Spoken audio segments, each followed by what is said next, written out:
Nós vamos abrir nossas Bíblias, irmãos, em Mateus capítulo 26, e estaremos ouvindo de Deus a partir dos versículos 36 a 45.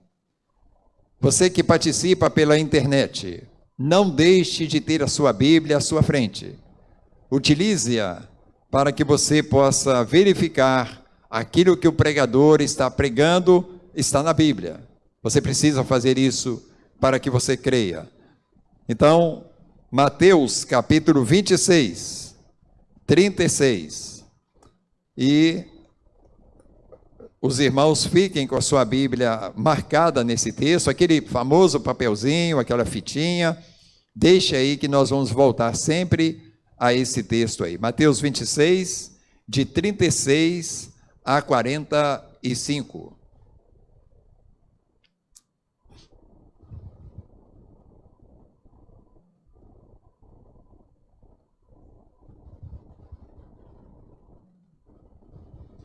Deus, nós oramos para pedir ao Senhor que abra os nossos corações para a Tua palavra, que o Teu Espírito Santo ilumine nosso entendimento para esta palavra e que o Teu Espírito Santo se pronuncie através deste pregador e que esta palavra chegue ao coração de todos nós para promover edificação, para promover correções necessárias e fortalecimento espiritual e salvação de almas. Por isso nós oramos em nome de Jesus. Amém.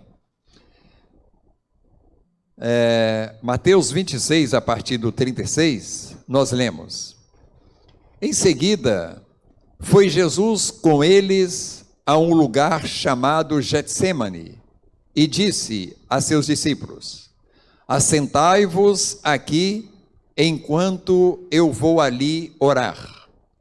E levando consigo a Pedro e aos 2 filhos de Zebedeu, começou a entristecer-se e a angustiar-se. Então lhes disse: A minha alma está profundamente triste até a morte. Ficai aqui, vigiai comigo. Adiantando-se um pouco, prostrou-se sobre o seu rosto, orando e dizendo: Meu Pai, se possível, passe de mim este cálice. Todavia, não seja como eu quero, e sim como tu queres. E voltando para os discípulos, achou-os dormindo. E disse a Pedro: Então nem uma hora pudestes vós vigiar comigo? Vigiai e orai, para que não entreis em tentação. O espírito, na verdade, está pronto, mas a carne é fraca. Tornando a retirar-se, orou de novo, dizendo: Meu Pai, se não é possível passar de mim este cálice, sem que eu o beba, faça-se a tua vontade.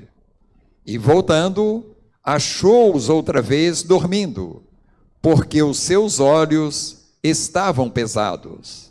Deixando-os novamente, foi orar pela 3ª vez, repetindo as mesmas palavras. Então, voltou para os discípulos e lhes disse: Ainda dormes e repousais? Eis que é chegada a hora, e o Filho do Homem está sendo entregue nas mãos de pecadores. Por favor, assentem-se. Nossa igreja iniciou hoje, a partir da manhã, uma série de estudos sobre orações. E nós vamos continuar agora à noite falando sobre a persistência na oração. No âmbito humano, persistência, que também nós podemos interpretar por insistência, é algo que incomoda tanto aquele que a pratica, como aquele que a recebe, aquele que está sendo o receptor. Então nós não gostamos, às vezes, de muita insistência. Eu, às vezes, quando pequeno, criança ainda, há algum tempo atrás, eu ouvia falar, mas que menino insistente. Então, nós normalmente nos incomodamos com a persistência, com a insistência. Mas no âmbito espiritual, no âmbito divino, não é assim. O Senhor tem prazer e alegria em que nós sejamos persistentes em falar com Ele em orações. Então, nós não podemos projetar aquilo que nós sentimos com referência a Deus. Eu vou parar de falar isso com Deus, que eu já estou falando demais. Os irmãos observaram quantas vezes Jesus orou da mesma forma aqui? Quem se lembra aí? Ninguém? Quantas vezes? 3 vezes. E a Bíblia diz que as mesmas palavras, o mesmo sentido. O pai não ficou bravo com ele. O pai o atendeu. Então, meus amados, eu quero partir desse princípio que Deus jamais se incomodará com a persistência das nossas orações, feitas no Espírito.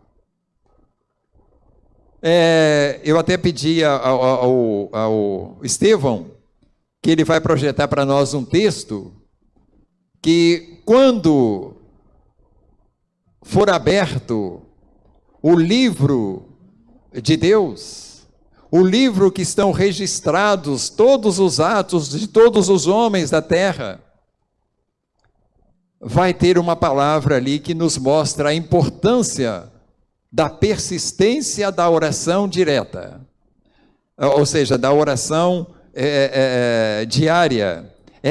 Apocalipse 8, versículos 3 a 4, Estevão, por favor. O contexto desse que nós vamos ler, ele nos fala de um livro que se chama o Livro dos Céus. E ele era selado por 7 selos. E João, na sua visão do Apocalipse, ele chorava, porque ele não via ninguém digno para abrir aquele livro. E de repente, então, apareceu o Cordeiro, que é Jesus, para abrir o livro. E quando ele abria, então, os livros, a cada selo que ele tirava, abria, narrava algo que haveria de estar acontecendo. E nesse contexto ele fala sobre as orações. Então, os irmãos, acompanhem comigo, por favor, Apocalipse 8, de 3 até o 4. Está projetado, né? Veio outro anjo e ficou de pé junto ao altar, com o incensário de ouro, e foi-lhe dado muito incenso para oferecê-lo com as orações de todos os santos sobre o altar de ouro que se acha diante do trono. E da mão do anjo subiu à presença de Deus a fumaça do incenso com as orações dos santos. A nossa persistente oração é combustível para aquele incensário, irmãos, que será aberto pelo Cordeiro de Deus. Por isso nós precisamos entender isso, que a cada oração, que a cada lágrima que os seus olhos verterem em orações, elas também são colhidas nos odres de Deus. E elas se tornam combustível para o incensário daquele anjo. Os irmãos conhecem o que é o incensário? É um instrumento onde põe-se o incenso e ele solta uma fumaça.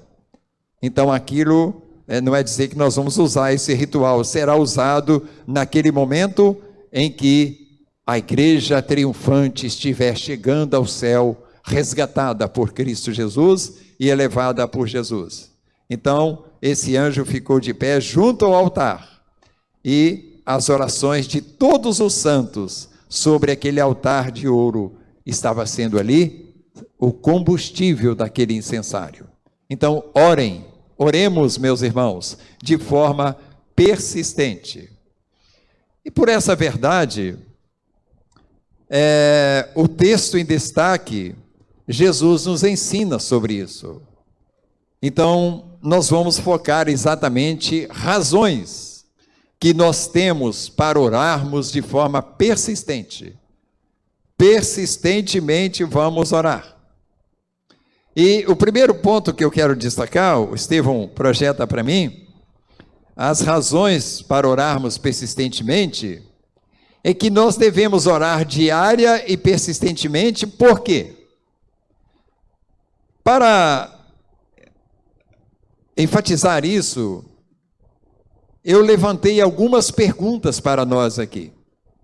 Perguntas que nos levam a uma resposta que justifica, que nos exorta, que nos anima a orarmos persistentemente. Então nós devemos orar diária e persistentemente, porque, primeiro, a quem nós devemos o nosso despertar diário a cada manhã, com vida e com vida, meus irmãos.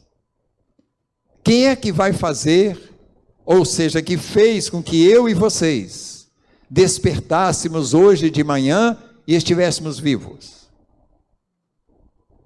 Qual é o primeiro pensamento que vem à nossa mente quando nós abrimos os olhos e vimos que estamos vivos, que não estamos sentindo dores, que podemos andar, que podemos levantar, ou às vezes não podemos mais andar nem levantar, mas estamos vivos? Quem é que nos manteve? É uma pergunta que eu quero fazer primeiramente. Segunda pergunta, que nós devemos fazer a nós mesmos: quem nos dá graciosamente todos os recursos extraordinários para a nossa sobrevivência? Eu chamo de recursos extraordinários tudo aquilo que nós precisamos para a nossa vida, que nós não podemos fabricar, que nós não podemos fazer, que nós dependemos de um milagre. Quem é que é o autor desse milagre? De que você, eu sempre ilustro isso, você não, lá o nosso pessoal do agronegócio semeia meia dúzia de semente e colhe um balaio de cereais. Quem conhece balaio aí? Conhece, Leonardo? Ah, tá. Ok. Não é assim que acontece, meus irmãos? Né, irmã Maria? Com certeza. Isso é milagre. Isso é extraordinário. Se esse milagre não acontecesse, como é que 8 bilhões de pessoas iriam alimentar? Nós damos um carocinho e ele nos devolve mais de 100. O homem pode fazer isso? Não. Então, todos os recursos para a nossa sobrevivência extraordinário vêm do Senhor. A água, que nós não podemos viver sem ela, elas nascem graciosamente do seio da terra, e nós podemos colhê-la e tomar, porque se não fizermos, morremos. Quem é que faz com que os nossos lençóis freáticos estejam sempre abastecidos? Não somos nós os homens. Por exemplo, meus irmãos, o oxigênio que eu e você estamos aqui sobrevivendo por causa dele. Se nós ficarmos 5 ou mais minutos aí, com certeza nós morreremos sem oxigênio. Nós temos fábricas de oxigênio hoje, mas elas seriam suficientes para 8 bilhões de pessoas. As fábricas de oxigênio é a tecnologia atual. Nós respiramos desde que Adão e Eva foi criado, numa atmosfera carregada de venenos e gases venenosos. Nós tiramos o oxigênio que nós precisamos, puro e límpido, para a nossa sobrevivência. O equilíbrio das forças descomunais da natureza. Nós já falamos hoje de manhã, um tufão, um vento que pode chegar a 300, 400 quilômetros por hora, a um peso enorme, a uma força descomunal. O mar que é limitado para não invadir a terra. Tudo isso, meus irmãos, é obra extraordinária. De quem nós devemos lembrar? Será que nós lembramos como estamos diante de tudo isso?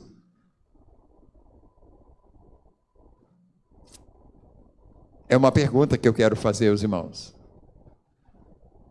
Outra pergunta: quem unicamente pode nos perdoar os pecados? Seria um pastor? Seria um padre? Seria o Papa?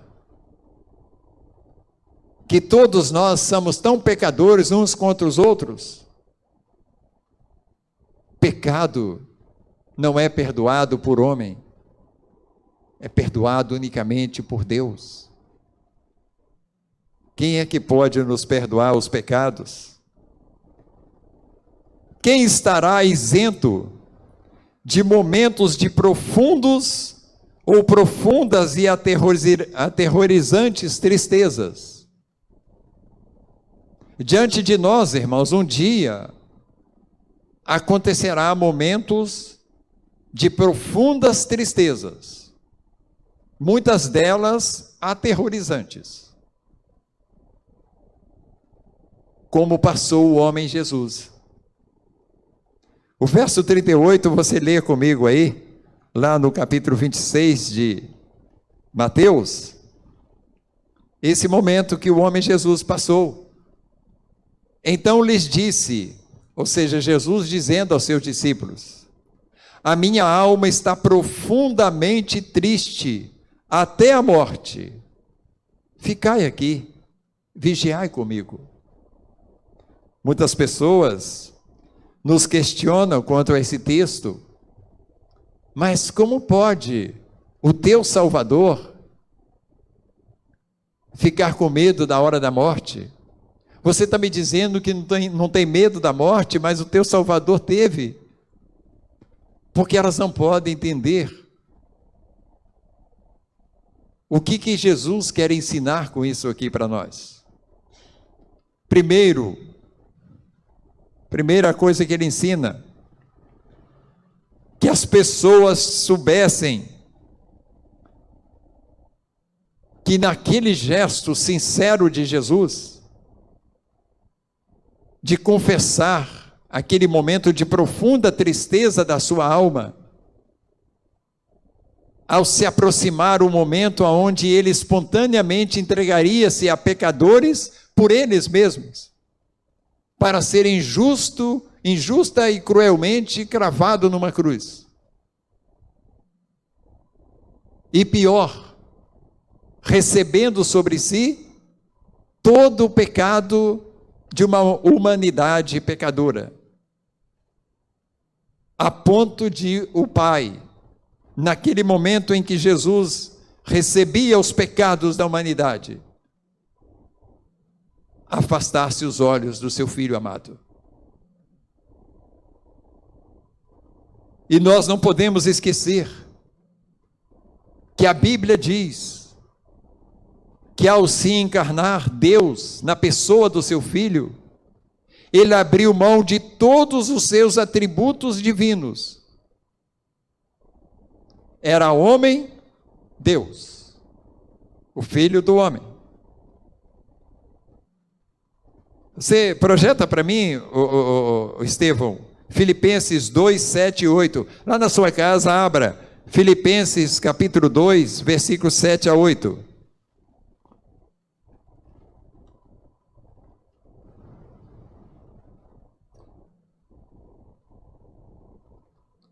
Antes, aqui Paulo está falando de Jesus. A si mesmo se esvaziou, assumindo a forma de servo, tornando-se em semelhança de homens e reconhecido em figura humana. A si mesmo se humilhou, tornando-se obediente até a morte e morte de cruz. Jesus abriu mão dos seus atributos divinos para que ele fosse homem como todos nós, ser humano como todos nós. As mesmas dores que nós sentimos ao ser arranhado, ou quem sabe um prego perfurar a minha mão, é a dor que aquele homem sentiu. Isso, porventura, não é um momento de tristeza de alma? Saber que você encaminha para ser cruelmente pregado numa cruz? Nós precisamos entender isso para explicar às pessoas que às vezes nos desafiam com essas coisas. E eu quero aqui concluir com uma pergunta para que a gente responda por que é que nós devemos orar diária e persistentemente. Quem unicamente pode nos indicar caminhos inerrantes para o nosso dia a dia? Eu tenho certeza, convicção absoluta, que todos nós que cremos, e que diante da multidão de caminhos que temos, ou decisões a serem tomadas durante um dia, ou atribuições, se nós buscarmos a direção de Cristo Jesus, com certeza nós chegaremos ao melhor. Os irmãos creem nisso? Às vezes nós não fazemos. Aí depois temos que fazer. Então por que não fazer primeiro? Amados, a resposta para todas essas perguntas, a quem devemos nos despertar, ou seja, quem que nos despertou com vida, quem nos dá tudo isso que eu falei aqui, é o Senhor Deus, é o Pai das misericórdias, é o Deus de toda consolação, é o Deus que é amor, que ama você, independentemente dos seus méritos, que ama você mesmo você sendo terrivelmente contrário às coisas dele. Então esse Deus é a resposta a tudo isso. E esse Deus, meus irmãos, aguarda as nossas persistentes orações nesses sentidos. Esse Deus aguarda que você amanhã, ao despertar, não pense primeiro no seu trabalho. Pense no Deus que te deu vida. Esse Deus é o Deus que aguarda de você que antes que você tome aquele cafezinho, aquele pãozinho com manteiga, você diga a Ele: muito obrigado, Deus, porque foi o Senhor que produziu milagrosamente os milhares de caroços de trigo, que fez uma farinha, que fez um pão para que eu alimentasse. Não é meu, é teu. Obrigado, Deus.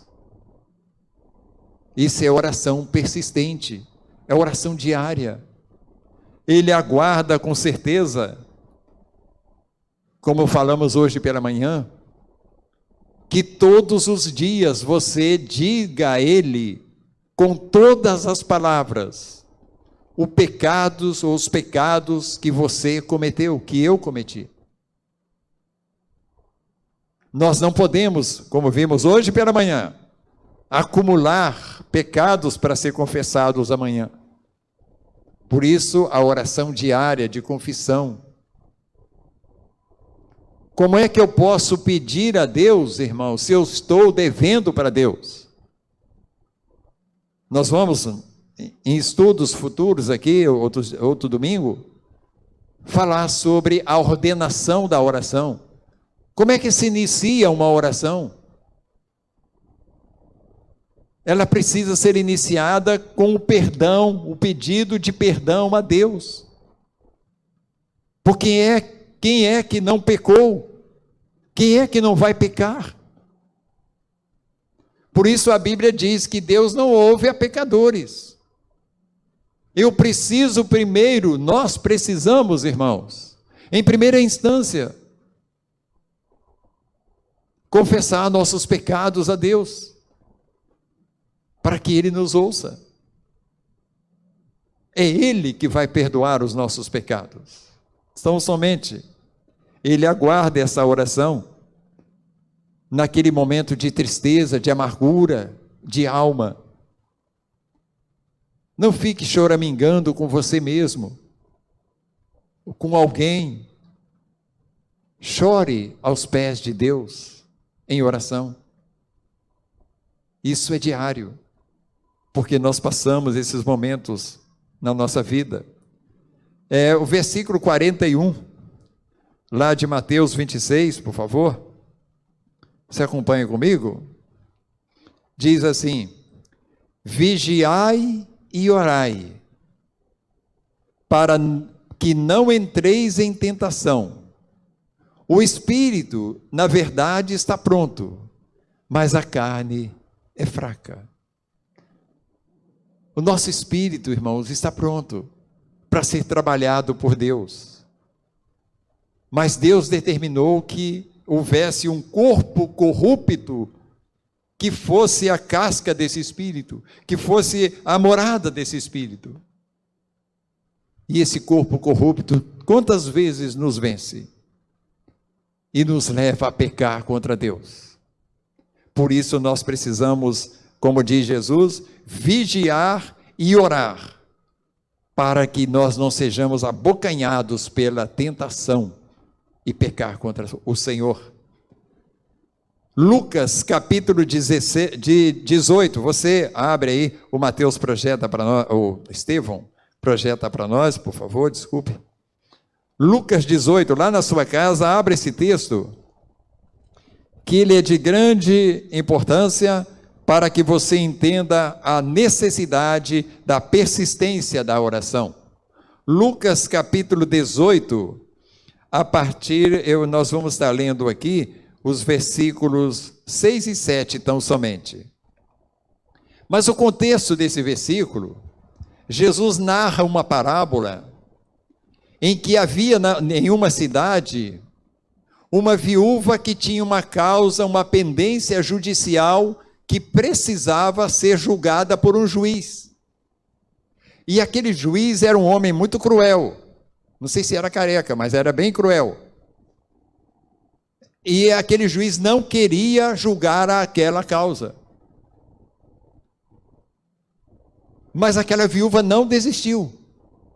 E ela, todos os dias, ela ia lá bater nas portas do juiz. Chegou ao ponto em que ele falou: apesar de não acreditar em Deus, não temer a Deus, eu vou julgar a causa dessa viúva porque ela está me importunando demais. E Jesus estabelece um paralelo entre aquele cruel juiz e o Deus maravilhoso e bom que eu e você temos para falar com Ele sobre as nossas causas impossíveis. Então, o versículo número 6 e 7 do capítulo 18, eu falei isso mesmo? 6 e 7, Estevão, está certo. Diz assim: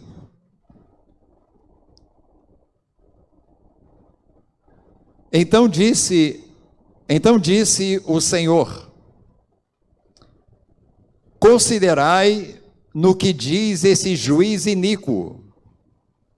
Não fará Deus justiça aos seus escolhidos, que a Ele clamam dia e noite, embora pareça demorado em defendê-los? Então, é exatamente isso, o ensino é esse. Deus é bom, meus amados, maravilhoso, misericordioso, justo. E Ele está pronto para ouvir as nossas orações dia e noite, pelas nossas causas. E só não as ouvirá se nós não a praticarmos. Por isso nós precisamos aqui uma exortação do próprio Jesus, para que você e eu oremos dia e noite pelas nossas causas. Se aquele juiz que foi insistentemente ali chamado por aquela mulher atendeu, esse Deus maravilhoso não vai deixar de atender você. Mas você precisa fazer a oração diária. E em segundo e último lugar, a persistência na oração. Jesus orou com persistência e foi atendido. Que exemplo maior teríamos nós do que esse, irmãos? Do próprio Filho de Deus, insistentemente estar aos pés do Pai, orando, e o Pai não atendendo de primeira. Mas ele foi vitorioso para a glória dele e do Pai. Jesus sabia de tudo o que ia acontecer. Após aquele momento em que foi capturado, que se entregou aos soldados romanos, ele sabia de todos os acontecimentos seguintes. Mas mesmo assim, ele foi para os pés do Pai. Possivelmente a maior parte de nós sabemos, temos uma previsão bem próxima do que vai nos acontecer hoje, amanhã, durante o mês de fevereiro. Nós temos uma programação, mas nós precisamos aprender isso com Jesus.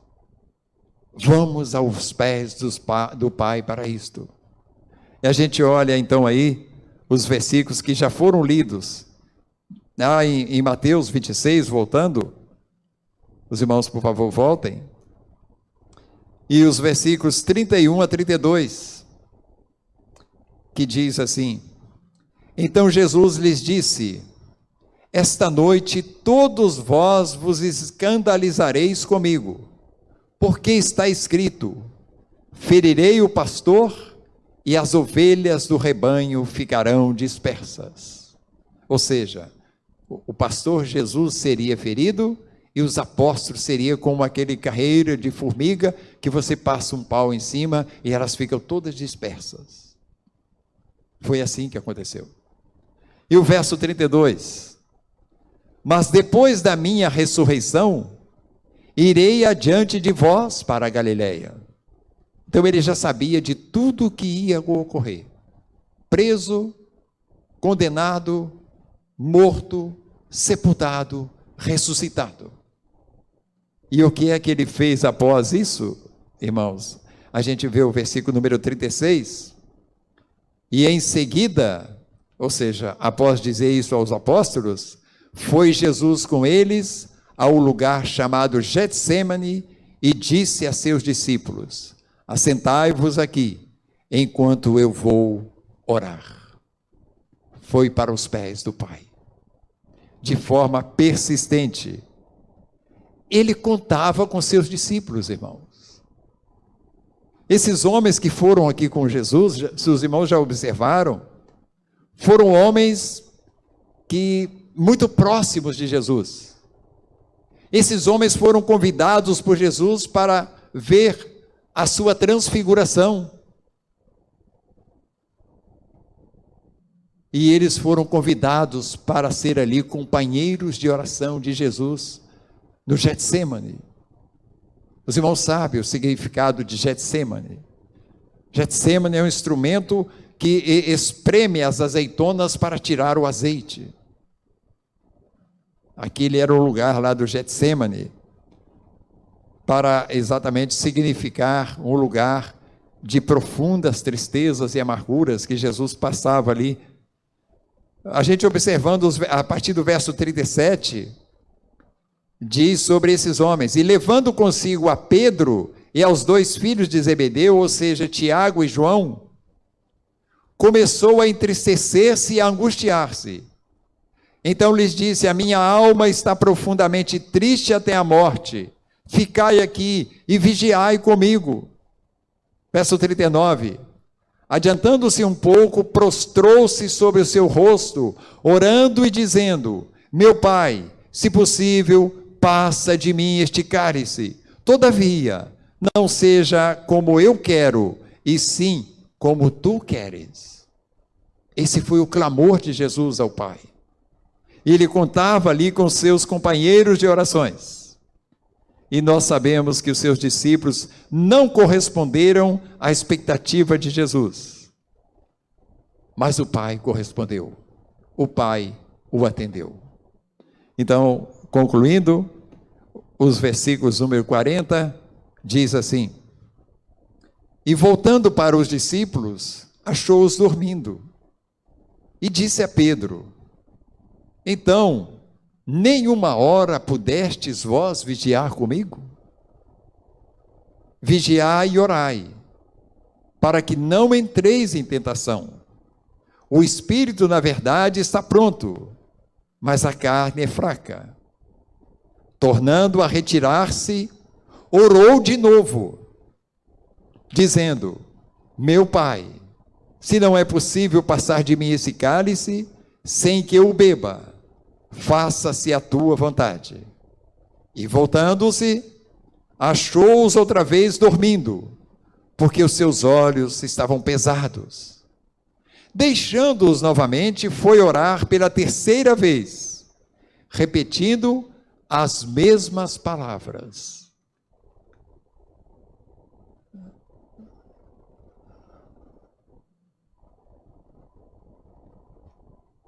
Então, voltou para os discípulos e lhes disse: ainda dormes e repousais? Eis que é chegada a hora, e o Filho do Homem está sendo entregue nas mãos dos pecadores. É uma oração atendida por Deus, e muitas vezes não entendida por muitas pessoas, porque as pessoas entenderiam que o sim de Deus para Jesus não ir à cruz seria a resposta de Deus. Mas não foi essa. A resposta de Deus foi não para Jesus. Não, filho, você foi ao mundo para isto. Cumpra a sua missão. Você será glorificado. Você vai me glorificar. E assim então Jesus entendeu, ouviu isso do Pai e disse que era chegada a hora de que ele fosse entregue por mim e por vocês que me ouvem nessa noite. E por vocês que estão nas suas casas, e pelo mundo que há de ouvir essa palavra. É chegado o momento. Uma oração atendida. Meus irmãos, nós estamos correspondendo às expectativas de Jesus com referência às nossas orações? À nossa missão de orar? Que cada um de nós reflitamos nisso. Como é que tem sido a nossa vida de orações? Nós temos orado persistentemente por aquela causa que Deus ainda não te concedeu? Não desista disso, irmão querido. Continue orando, porque Jesus assim o fez e foi atendido pelo Pai. E nós estamos salvos pela nossa fé na morte e ressurreição de Jesus pelos nossos pecados. Eu tenho 2 aplicações para os irmãos, para concluirmos aqui a nossa fala. Primeiro,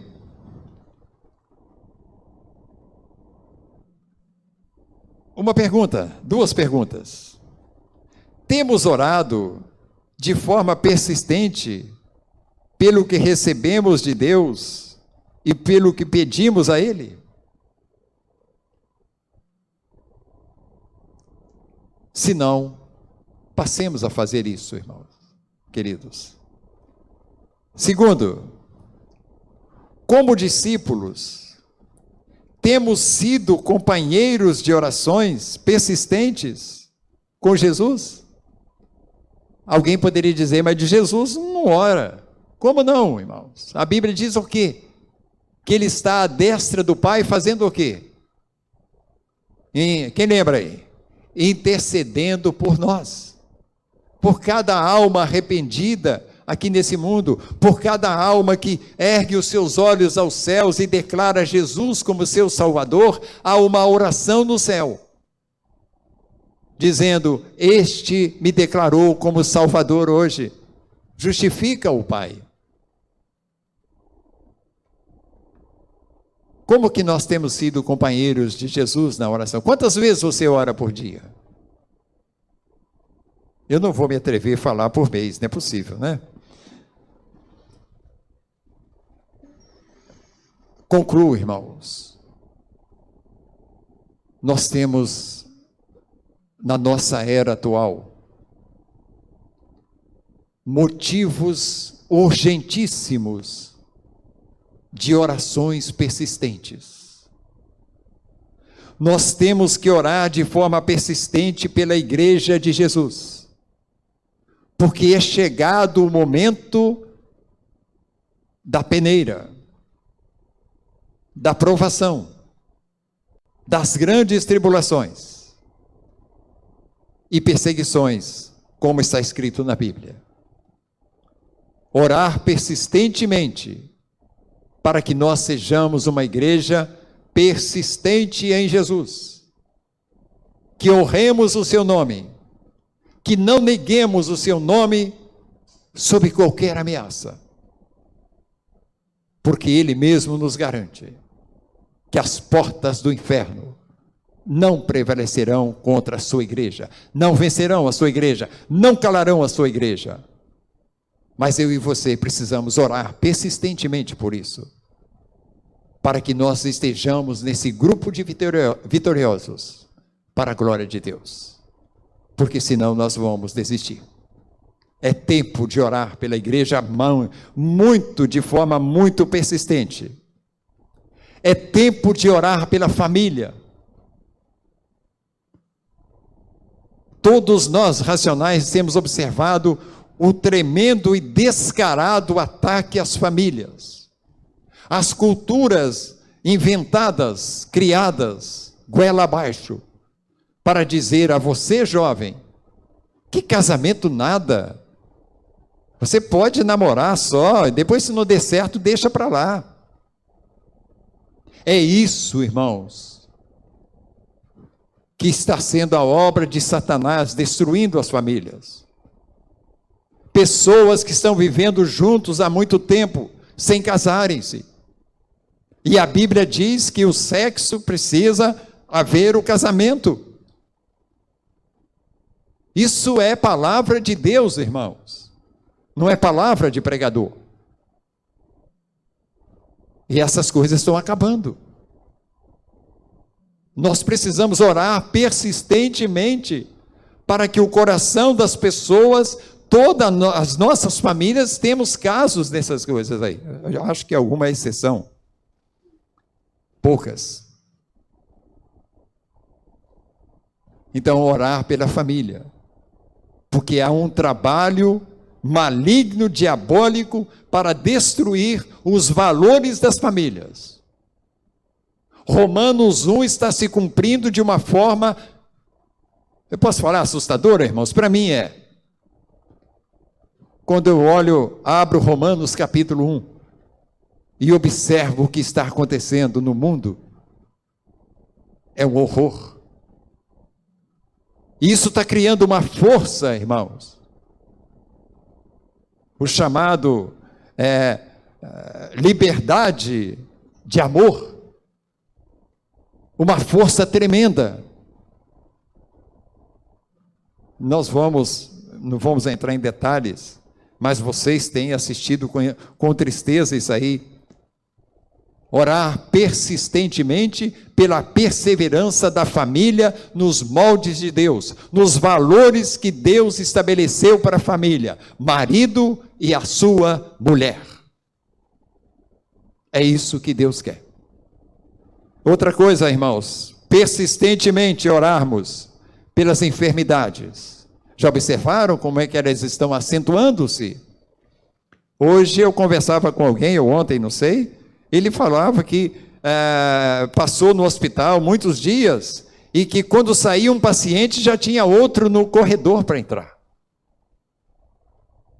São enfermidades inúmeras. Orar persistentemente por isto. Pandemias, vírus diferentes, doenças desconhecidas, sofrimentos, paz. Orar perseverantemente pela paz. Paz que o mundo não dá. Paz que só tem em Jesus. E essa paz só virá para o homem mediante a oração persistente da igreja. A missão da igreja é levar o homem a ser pacificado com Deus pela sua fé em Cristo Jesus. E se nós não fizermos isso, esse elo não pode ser preenchido, porque é missão nossa. Então, oração persistente pela paz. Nós não temos visto paz. Hoje nem os tratados de paz funcionam. A paz vinda do mundo, irmãos, ela é simbolizada por uma bandeira. A partir do momento que aquela bandeira é recolhida, a guerra volta. É assim que a paz que o mundo dá. Não a paz que Deus tem para o mundo. E que ela virá, se nós orarmos insistentemente, perseverantemente por ela. Salvação de almas. Precisamos orar. Hoje pela manhã também lembramos disso. A igreja não tem que ter como foco uma igreja superlotada de pessoas. A igreja tem que ter como foco pessoas verdadeiramente arrependidas e convertidas a Jesus, esclarecidas de que elas precisam se arrependerem de seus pecados e se entregarem a Jesus humildemente para serem justificadas dos seus pecados. Isso ocorrerá à proporção que nós orarmos por isso. Existe aí hoje nas mídias, não quero entrar em detalhe, mas uma igreja com mais de 30 mil membros, que lá o seu pastor, o seu líder diz que aquele movimento de milagres, de conversão de pessoas em um lugar, aos olhos humanos, é impossível do evangelho entrar, Coreia do Sul, foi feito em orações persistentes. Então, se nós queremos ter, irmãos, uma igreja cheia de crentes, de pessoas salvas pela fé em Cristo Jesus, é oração. Pode colocar o pastor que você quiser, mas não terá pessoas convertidas a Jesus. Talvez tenhamos um salão cheio, superlotado, de pessoas enganando-se a si mesmos. A igreja que ora com persistência, ela faz com que o céu seja habitado e o inferno se torne no deserto. E o mundo que nós vivemos, que é uma lástima. Eu anotei aqui alguns dados atuais que achei pertinente passar, talvez muitos dos irmãos. Eu sou admirador do jornalismo sincero, que fala a verdade. E nós temos ainda, por enquanto, algumas fontes que nos dão isso aí. Eu tirei isso de um jornalismo nesse nível. Foi concedida uma liminar concedendo comercialização de produtos derivados da cannabis, da maconha. Já está em andamento as farmácias vender produtos, comercializar normalmente, como se fosse comprar um Doril, um remédio bastante comum. em medicamentos derivados da maconha. Contrário à pesquisa científica da própria Anvisa, que é o órgão responsável, né, de verificar a eficácia dos medicamentos. A Agência Nacional que visa a parte útil realmente das substâncias. Apenas 2 substâncias do cannabis são medicinais. Apenas 2. Atrás da cortina disto está exatamente a legalização das drogas. Isso já está uma liminar concedida no estado de São Paulo. Talvez vocês também já tenham lido sobre isso. Hospital das Clínicas, São Paulo, que é gerido pela USP, Universidade de São Paulo. Sabe o que está acontecendo? Está fornecendo gratuitamente, primeiro, hormônio do sexo oposto na idade da puberdade ou da maturidade sexual. Ou seja, papai e a mamãe entendeu que eu não quero que o Joãozinho, meu filho, seja Joãozinho, mas que seja Maria. Aí lá no Hospital das Clínicas já tem o hormônio que aplica hormônio feminino no João, ou masculino na Maria. Isso já está em funcionamento. Lá já realiza gratuitamente cirurgia de redesignação sexual, mudança de sexo. Corta o Lulu do Joãozinho e põe o que Deus não pôs. Ou tenta pôr. Isso já está funcionando. Vou falar para vocês em números: 380 pacientes. E pasmem, irmãos, estremeçam o coração como estremeceu o meu. Desses 380, são 100 de 4 a 12 anos.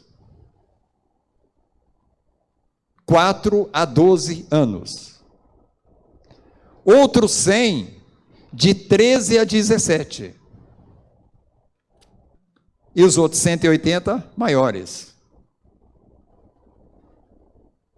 E a fila aguardando isto, no dia que eu vi isso, foi anteontem, 160 pessoas registradas na fila para a cirurgia de redesignação sexual. Ou seja, o bloqueio da puberdade. O bloqueio da puberdade.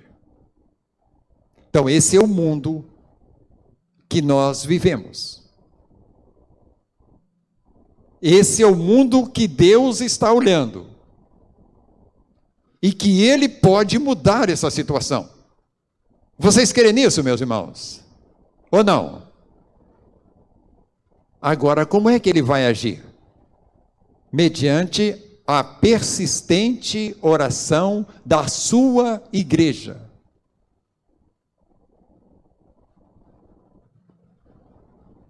Então, é certo, nós precisamos orar dia e noite. Mas eu tenho que trabalhar, pastor. Você trabalha, sim, nós podemos trabalhar orando. Por que não? Muitos já fazem isso, eu faço isso. Quantas vezes estou dirigindo e de repente estou complicado, alguma coisa, então vou orar. Atento para não bater.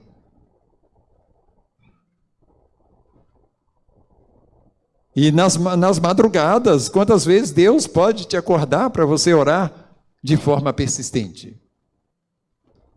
Então, por isso, o objetivo dessa mensagem é esse, irmãos, a persistência na oração. Se nós não orarmos, quem fará? E o nosso mundo, a Bíblia diz, vai de mal a pior. O mundo que jaz no maligno. Satanás não será vitorioso. Ele já é um derrotado. Mas ele está fazendo muita bagunça. Muita coisa triste. Coisas horrorosas. Que nós deparamos com aquilo e o nosso coração treme. Então, o objetivo é exatamente isso. Que a igreja creia na fundamental importância da oração persistente, pois ela nos fortalece na esperança e fé de que o Senhor nos atenderá segundo a sua vontade ao seu tempo. Que Deus nos abençoe para isso. Que Deus nos fortaleça para isso. E que essa igreja seja uma igreja composta de pessoas que creem em Deus, que obedeça a Deus e que clame de forma persistente a Deus Todo-Poderoso. Senhor, nós oramos te pedindo por nós, diante da realidade de um mundo nas trevas do pecado, que morre na malignidade do pecado e que vai de mal a pior. O Senhor pode mudar essas coisas. E nós aqui estamos hoje te pedindo, te suplicando, Deus, que eu e esses irmãos em Cristo, que aqui ouvimos essa palavra, sejamos crentes de orações persistentes, por crermos e sabermos que o Senhor nos atenderá no tempo do Senhor. Ajuda-nos, ou seja, leva-nos a isso, Senhor. Mova o coração do teu povo de amor pelas almas perdidas, pelas crianças que estão sendo mutiladas, pelas crianças que estão sendo induzidas por meios de comunicações, por governos, Deus, que apoie esses movimentos. Que o Senhor, por misericórdia, salve, Deus, o mundo de toda essa malignidade, através de Cristo Jesus. Por isso nós oramos ao Senhor, em nome de Jesus. Amém. Deus abençoe os irmãos, uma semana abençoada a todos vocês, foi uma alegria revê-los.